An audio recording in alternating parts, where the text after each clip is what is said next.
Welcome, everybody, to night two of the Spring into Reading Conference. We are going to be hearing from AC Quintero. She is an IB educator and has been teaching Spanish as a second language for 20 years. She's passionate about training and empowering educators to deliver a research-informed, inclusive, and pedagogically sound curriculum. And she's authored several comprehensible input novels for all levels of Spanish, and you can see a few of those on the screen here. So, AC, you are welcome to go ahead and start sharing your screen and take it away. Make sure I do this correctly. All right. All right. Hello, everyone. I do have this little bit. Okay, good. It's it. All good. Hello, everyone. And thank you so much for coming. I'm actually going to start my timer right now so that we can end on time. Thank you so much for that introduction. I am really excited to be here tonight to talk about reading the room, 3 ways in which we can do that and how to really hook students on reading. So I am also really glad to just be a part of this conference. I had an opportunity to attend Cecile's session, and I know there's just so many great strategies, a lot of things that we're putting in our toolbox. So kudos to Teachers Discovery for just always thinking about teachers. And in addition to like being a 20-year veteran and writing comprehensible novels, I really enjoy learning from teachers in the trenches because we have lots of ideas and it's really great to continue to share those ideas. So 3 things I want to touch on tonight, and I'm going to call this our trenches toolkit, is reading the room and really understanding like the current landscape, like where we are in terms of like literacy, and how that's going to impact a lot of how the daily habits of our students, our current students, how that's going to impact reading in the classroom, how we can pivot and also persevere because that's also important. And one of the sort of silver linings is that, with these tools and strategies that I'm going to share, brain science and brain scientists are actually on our side. So I want to start with, a question. And this question is going to shed or help shed light on just ourselves, our own reading habits, but also kind of look through that lens for our students. So if you can answer in the chat, I'm just curious, how many books did you read last year? I want to see. Let's see, I'm going to check. You know what, Melissa, I'm not going to pull up the chat. But if you can just mention maybe a few, if you see some of the data coming in, let me know, Yeah. maybe 2 or 3. So Ariane has read 20 to 30, which is just fantastic. We've got 3, 15, 5. Julia says only about 10. Claudia says 15. Eleanor says 57. Jennifer says 40 to 50. Tracy says 20-ish. Let's see, too many to count, about 15. So that's about okay. So 2 things I want to point out because I think I want to establish the fact that a lot of us are readers, okay? And the average American, at least right now, reads about 12 books a year. The average teen reads from 4 to 5 books for pleasure, so outside of their school assignments. And both of those numbers are in peril; they are declining. And who can guess why those 2 numbers are declining? They've been on a steady decline. Who can guess why?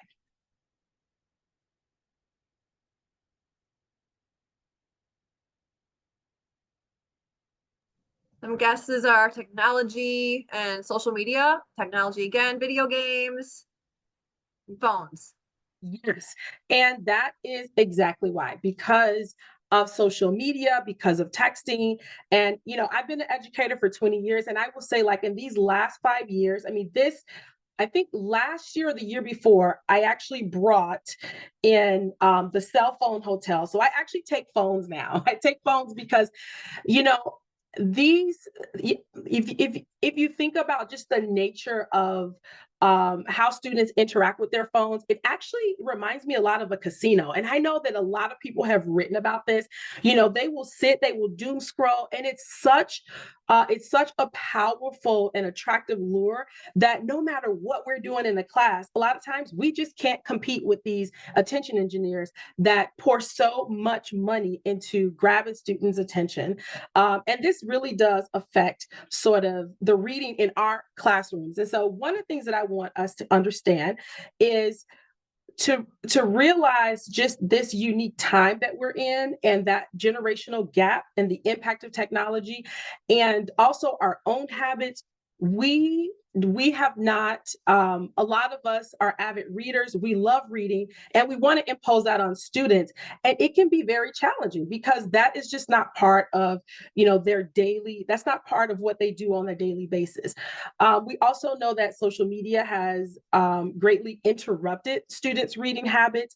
I have lots of students, even now, they tell me that they do very poorly on tests. Well, why? Because they're up all night scrolling, they're on YouTube, they're playing games. And I think the other way that it affects, their ability or even desire to read is if you think about how content for social media, it's becoming shorter and shorter, right? So like back in the day, you had like these YouTube videos or you had content that was like longer, a little bit more substantive. And now it's like, there a lot of the content is like 60 seconds, it's like this little clickbaity thing for 20 seconds. And that does and has impacted their attention span. And I know that we have seen it.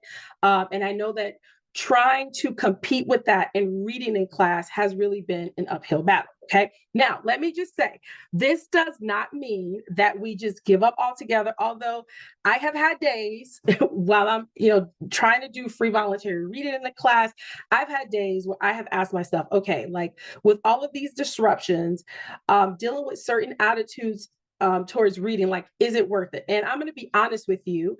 I think that having those conversations with myself has actually led me as a problem solver to think of how can I actually sort of, if I can't beat them, how can I join them? Okay. So before we go into some of the strategies that we can use to really get our students back, let's talk about something that's a little bit more familiar to us.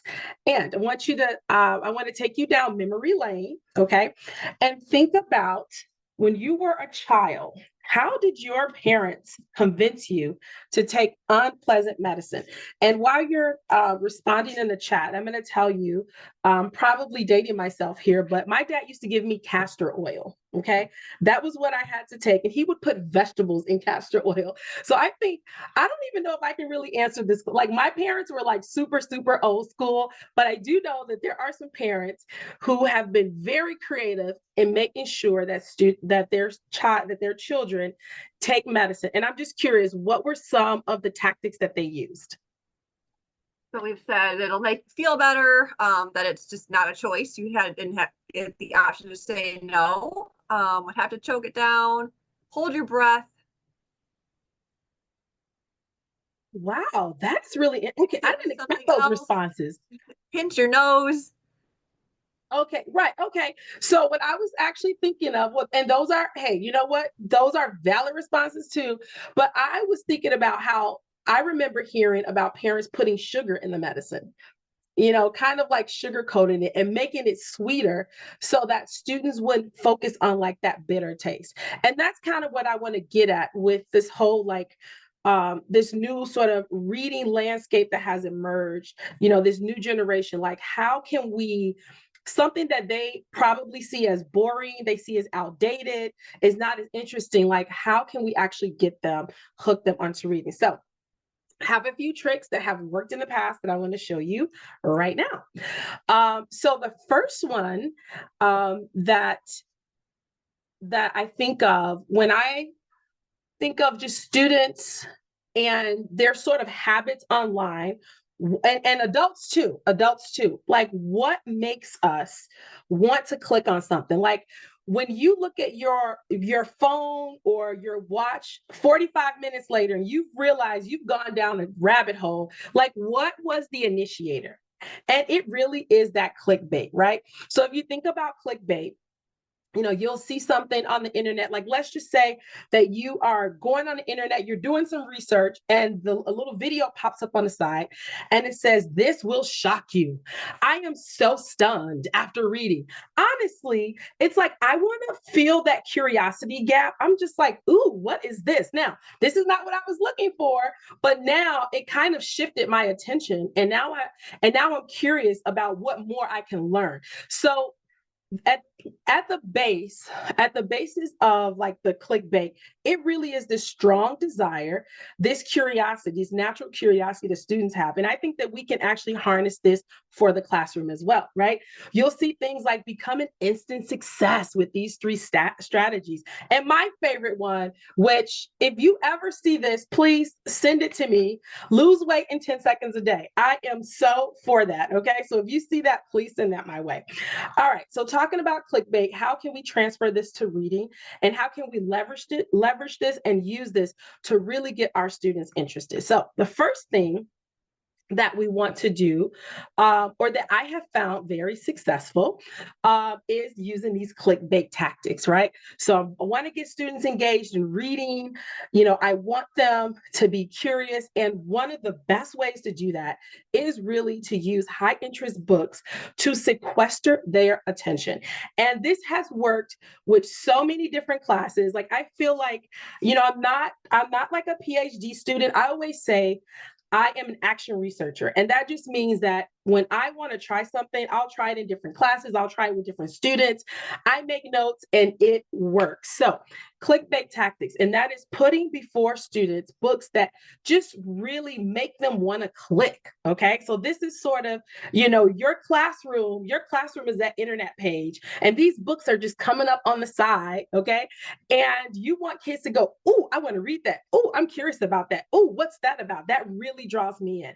So, the good thing about using these high interest books is that they do the heavy lifting. It's like you don't have to make the case. Like, when you put the books out there, when you introduce the books, whether you're doing a classroom novel, whether you're doing like free voluntary reading, it's like you step back, and that book and that book cover is going to tell us a better story than you could ever do with your students. And so that's why it's very important to get to have books that are just very interesting, that students can sink their teeth into, and that they want to sink their teeth into, and that they're curious, and that they're inquiring. Okay, so these books here, I'm going to show you some. I'm going to show you some strategies and some techniques that I've worked with books such as these.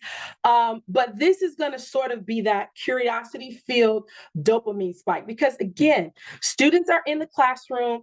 They don't really, maybe they haven't had as much experience as students in the past have had with reading. Okay, so I would say, like, when I was in middle school, not when I was in middle school, when I was teaching middle school, I taught middle school for 10 years, and I'm currently teaching high school. If I didn't mention that in the beginning, sorry. When I was in middle school, I remember that the language arts teachers, those kids had books in their hands. They were reading all the time. So when I would introduce books to them when they came to Spanish class, it was just, I mean, it wasn't a big deal. It was like, yeah, we do this all the time. We get to select our books. But now it's different. If given the option, students are going to choose the path of least resistance, and they're going to want to be entertained. And that's why I like to sort of bridge the gap with something that's high interest, that's going to really get their attention. Okay, so now that I have their attention, I'm going to, there are a few things that I like. There are a few things about these books particularly that are going to interest students a little bit more. So if you look at the cover, for example, the first one, this is what I would use on my upper level students. So it's Las Apariencias Engañan, and there's a girl, and she's kind of going back, and she has a mask on her face, and she's really kind of curious look, right? You have La Revelación, where you have this girl walking with a cell phone. So kids immediately, they're like, "Ooh, she has a cell phone. What is she looking at? What's coming out the wall?" And then you have this other kid who's like running, and just so many questions are just whirling around in their head, like, what's going on? So what I like to do introducing books such as these is I like to ask questions that are really going to get the kids to like think about the story and get them to have buy-in to the story. So I'm asking, ¿Quién es la chica? Who is this girl? What do you think she's hiding? And once I start asking those types of questions, the kids automatically are like, "Ooh, wait a minute, hold on. This is kind of mysterious." And then this is sort of also the little gateway to start introducing like literary vocabulary. Like, what genre do you think this is? And talking about like el personaje, el conflicto. So I'm using this sort of high interest, high voltage cover as a pathway to actually sort of teach other literary elements that are important to the process. For the second one, it's like que ve la chica. So that's kind of a basic question, right? Like, yeah, what's the girl looking at? But then you turn it around. Who's watching this girl? So again, it's like it's framing these questions and prompts in such a way that it just grabs at the kids. It's like that clickbait, right? And then my favorite, which I'm going to share a little bit more about the last book, is this one. If you look up here, it actually has little tagline here, and this tagline, oh my gosh, we have gone all over the world. Like, I think one time with one of my classes, we probably spent like a day 90 minutes just talking about the cover. I did not intend to do that, but the kids, their imaginations ran wild, and that's a good thing because that's what I want them to do. And then if you have a book, like, let's just say, because this happens, you have a book that maybe it's been in the department, and I don't know, you haven't had a too great experience, but like your budget is such that you just can't get other books. You know what? You make it interesting. You look through that book, you find things. You ask students questions about the cover, ask them what's there, ask them what's not there, and we're going to get into that in just a second. All right. Oh, I just want to read this quote over here. Curiosity is linked to dopamine, a brain chemical that's released when we feel pleasure or anticipation.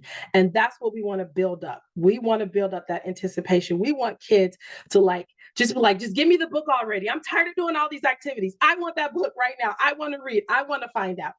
So that's number one. Okay. So number two is like really just to unleash or allow, create sort of this environment where they can just unleash their imagination. So I know perhaps sometime this week you guys talked about picture talk, which is like, talking about what's on the cover, asking questions. And depending on the level, if it's like lower level, you want to ask kind of true or false questions, like right there questions.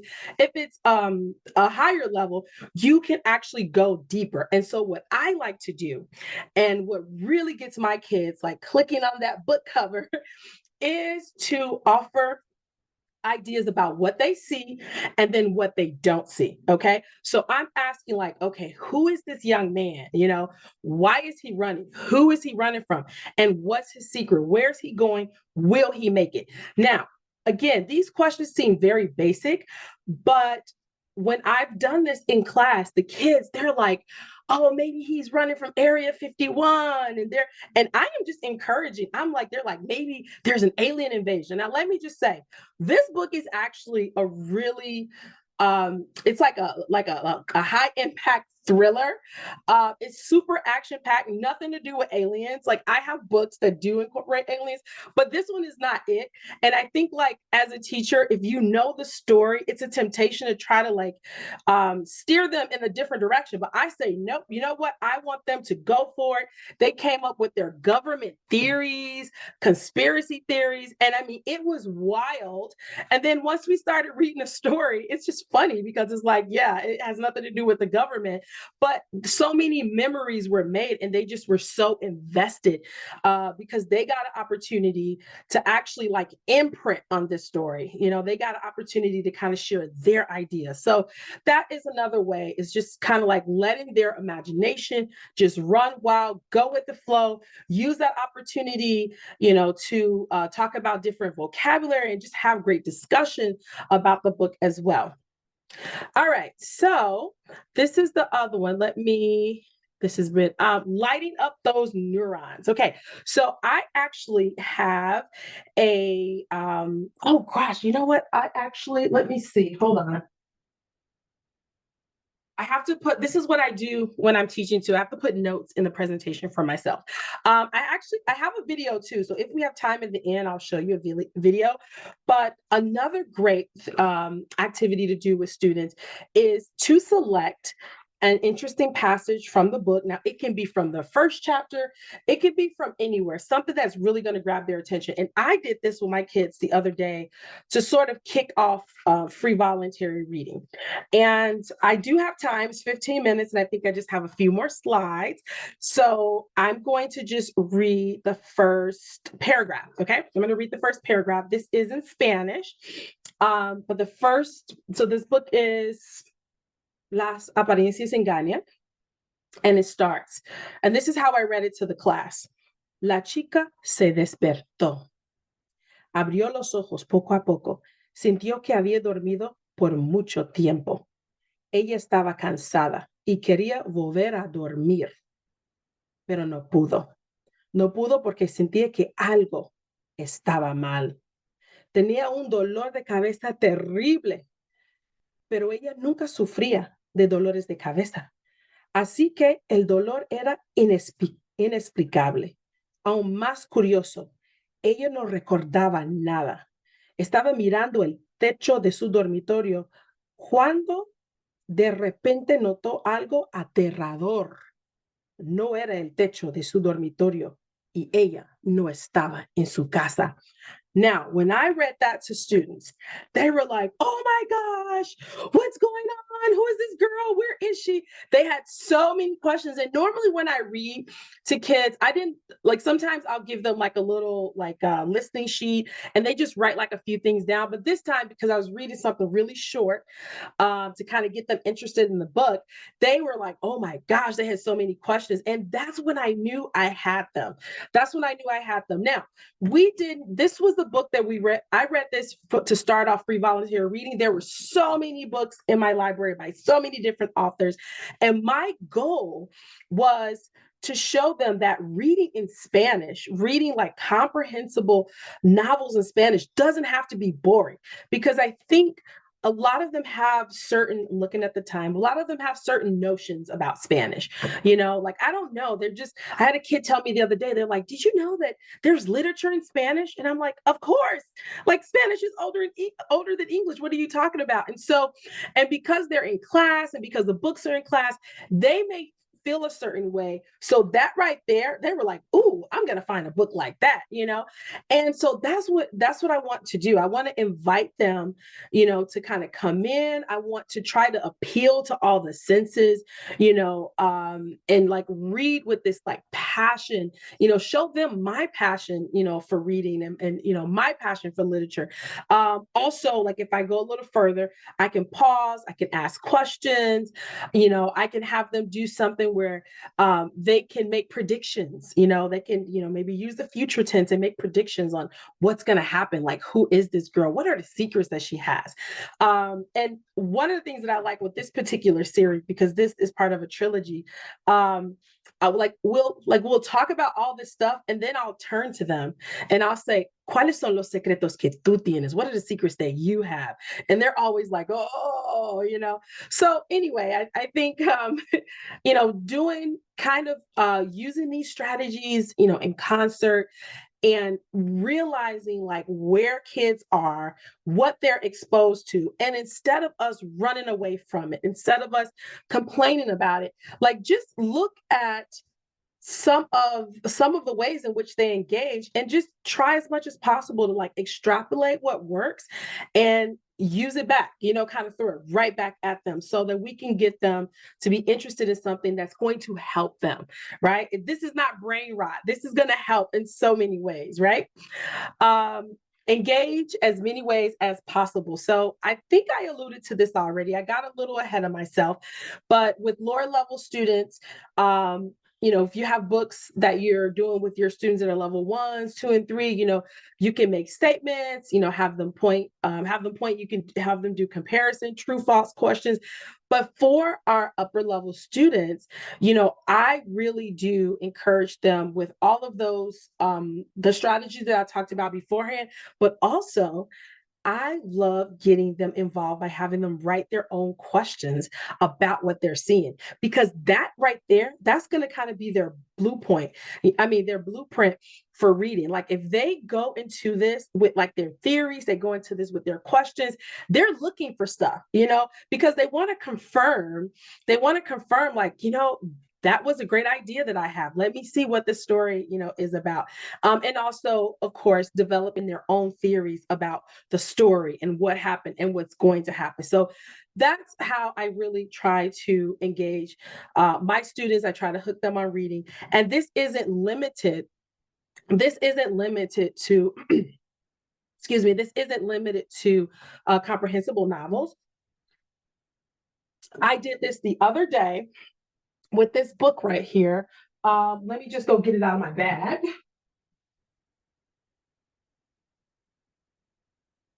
All right, so this was a book. This is a book of short stories that I bought from Columbia. I bought in a bookstore in Columbia, and I did this with one of my upper level students. And one of the stories that I used was like super, super, super, super comprehensible. And again, like all of these strategies worked. We talked about like the cover. One of the things I asked them was, what are different interpretations of the eye on this cover? And the kids went wild. Okay. One kid was like, oh, it reminds me of 1984. We talked about the watchful eye, big brother, surveillance, just knowledge in general. One kid said, oh, the eyes, and this was in Spanish. This was us talking in Spanish. And of course, I helped them. Like they were like, cámara. And I'm like, oh, vigilancia. I'm giving them words actually when they are trying to use circumlocution. I'm using that and kind of like refining it for them, and I do have them write things down because I do think that's important. But I remember a student saying, oh, this is like the eye is like the window to the soul. We talked about loss of privacy, government, end of the world. I mean, it went really wild. And the story that we read was just so perfect because it was comprehensible. It's called Implantados, and there were lots and lots and lots of cognates. And it was a really great experience for them, and they could not wait. I think we read half of the story one class, and then we read the other half, and they were like, oh, I can't wait to, like see what happens in that story. Like it's about a 10-year-old kid who gets like a chip in his brain. And they're like, oh, I can't wait to finish that story. That story was wild, And that's what I want. I want them to walk away like talking about the story, learning all these, not only the vocabulary acquisition, but learning these really great ideas, these themes that we really should be talking about, and learning them in such an incidental way that they don't even realize they're learning. And I think, that's kind of like, the purpose of reading in general, right? We want to just learn and internalize all these big and great ideas. So, in conclusion, um, in conclusion, we want a room well read with our students. We want to use high interest books because these books tell a great story. We want these books to be engaging, to spark curiosity. They're going to do all the heavy lifting, and they're going to help us do our job better, but they're going to really interest the kids. And I feel like the kids, a lot of times, the students, they build memories. They remember these things. Like when I do my reading unit with my students, I mean, if I see them, the next year, and they're in AP, they're like, yeah, remember when we did that? Remember when we? And I love that. It fills that curiosity gap. Most importantly, it builds anticipation, and that's when the dopamine is working, and that dopamine is helping them to be more interested and to sort of gravitate towards reading, and hopefully get away from their phones and find something valuable. Allow their imagination to ruminate, to just run wild. Don't shut anything down unless it's inappropriate, but just let them go. I mean, you can go so many places in the classroom. I get so many great ideas for just units talking about this different. I'm like, ooh, that would be really cool. We're in side note, in talking about this book here, I want to look up like the current landscape with like humanoid type robots, because a kid actually brought that up in the discussion, because we're talking about the future. So anyway, that's, I think that's a good sign. Reading high voltage passage to really like seal the deal. And again, like when you read, there those neurons are firing, that emotion that you bring. I mean, that is just, that also is building up anticipation, and it's teaching them also like how to modulate their voice when they read, and just engaging as many modes as possible. So those are my strategies for really hooking students and getting them to love reading and get them to engage and to use their language to get them to lock in. Okay, I want them to really, really lock in. So we have 5 minutes and 35 seconds left. So let fire away. Any questions you have? Thank you guys for being such a great audience. Thank you. That was an excellent presentation. Like the pace that you went was perfect because it just reflected the urgency that students are going to have to want to get into those books. So I think we kind of felt that too. Like we want to know more and we want to know more about your books and more about your methods. So thank you so much. This was a great presentation. Thank you. There are some questions in the chat, so I'm going to go back up and find some of those. Mariam asked, how do you do the clickbait tactic? Do you do a bulletin board? So like, how do you present these books to get them to be clickbait? Or do you just show them to your students like holding them?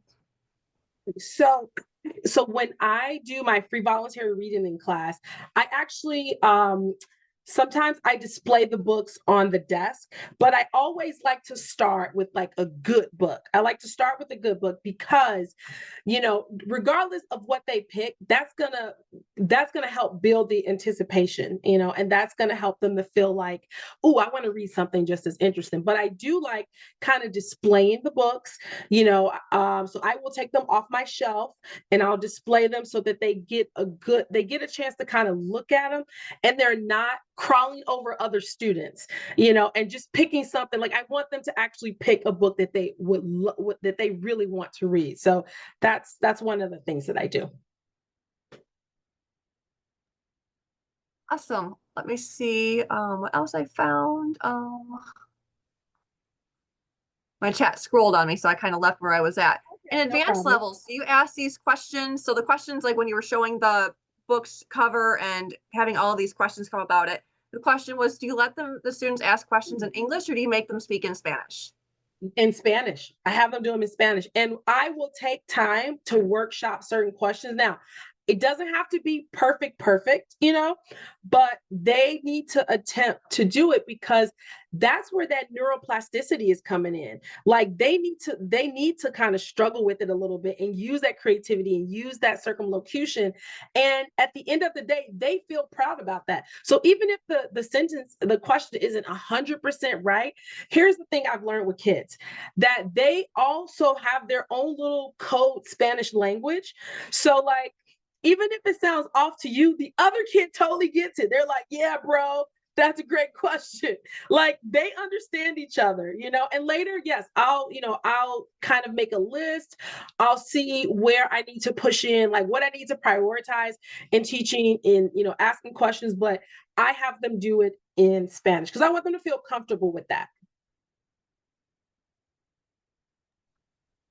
Great. Next question is, do you have any ideas for helping students find books they want to read when your library is still new and small? Okay, so oh my gosh, I wish I had a link to this right now. I do a little, so this is not with every class and not all the time, okay? Because I have like an arsenal of different things that I kind of rotate. I like to do an interest inventory with students, and I just ask them, and have a presentation too. You know what? Let me reach out to me via email and I will send you the presentation. But it's a mini presentation that goes over like what type of genre you like. So it's like, they get to check off like, oh, I like reading books, that are mysteries or thrillers. And then I kind of direct them to those books in the library. And that really helps. That really helps. Great. And I just dropped your email into the chat. Actually, it's been in there Awesome. like 3 times already. So everybody, if you don't get your question answered, you absolutely can reach out to her via email. Another question was, where do you get the ideas for your books? So the ones that you write, is it personal stuff? Is it your travel that you've done? How do you come up with these awesome ideas? Okay, so the books that I've written before, let me just say I started writing because I had insomnia. And I didn't realize this until now, but I feel like there's like a piece of me in each and every one of these books. Like I didn't realize it at the time because you're like writing these stories, but later I read and and just talking to family members and they're like, "Oh yeah, I remember you had a crush on that kid in middle school." And I was like, "Wait a minute. So La Clase de Confesiones is actually about me?" I got rejected. I had a crush on this kid and got totally rejected. And I just didn't know. So I feel like yes, they come from this is a combination of things. They come from my personal experience. They come from me being a teacher, and just talking to students. They come from just creative, crazy ideas that I have. But later, when I reread stuff, I actually can see my footprints. I can see my life's footprints. And so that is kind of scary now because I was like, oh my gosh, I didn't realize that I don't know, maybe it was like a form of therapy. But yes, those are kind of where I get most of my ideas from. That's so funny.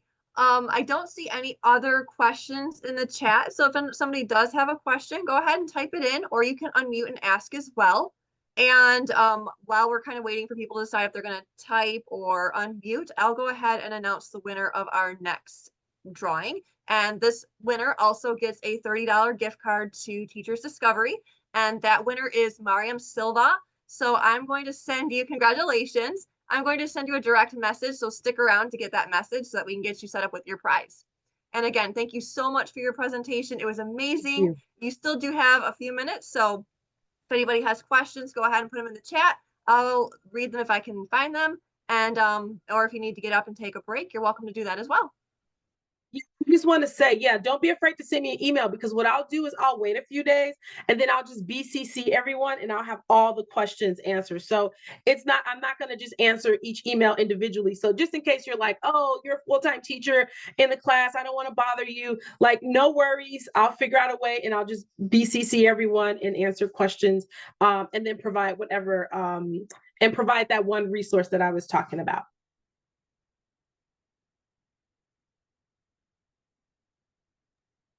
Actually, let me hold on. Let me see if oh, I'm on a different computer. That's the problem. All right. A question is, do you let your kids choose any level book or do you keep them on their own level? That is a great question. So if this upper level, I do have a limit. They cannot choose books from level 1 or level 2. However, there are some books that are like suited for level 2 that I think my students will really enjoy. So for example, John's book, La Isla Más Peligrosa, that's a popular book with my seniors. So there are some exceptions that I make. I make some exceptions, but most of the time I like them to kind of stick to their level. Yeah, and it depends on the class too. So if I have a class where I know students in their native language I have like a lower they struggle with reading, then of course I will definitely adjust. But I like them to kind of read to level up a little bit. Cool. Another question says, my curriculum requires me to cover certain themes and vocabulary. Is there a way to know what the themes of these books are? Think like the books that I presented tonight, I believe like when like on the website they have at least on my website I do include like the themes for the book. And my website is there. My website/blog, acquinterobooks.com. And again, you can send me an email for more information. I can, send whatever you need. But I normally um have the book and then a lot of the themes that it encompasses. Oh, yes, yes. And on the back, that's true. Yeah.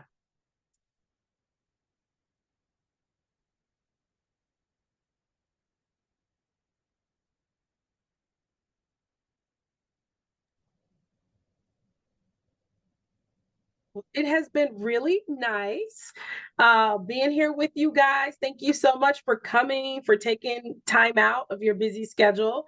And I hope again that you are getting a lot of tools from all of these expert teachers that are presenting. You have my email, so if you need to reach out. Like I said, it will take me just a few days because I want to let the emails come in so I can just send like one big email. Um, and yeah, thank you. Gracias. Thank you so much for your time and your presentation. We really appreciate your expertise and all your awesome ideas. Thank you. Have a great day. Have a great night.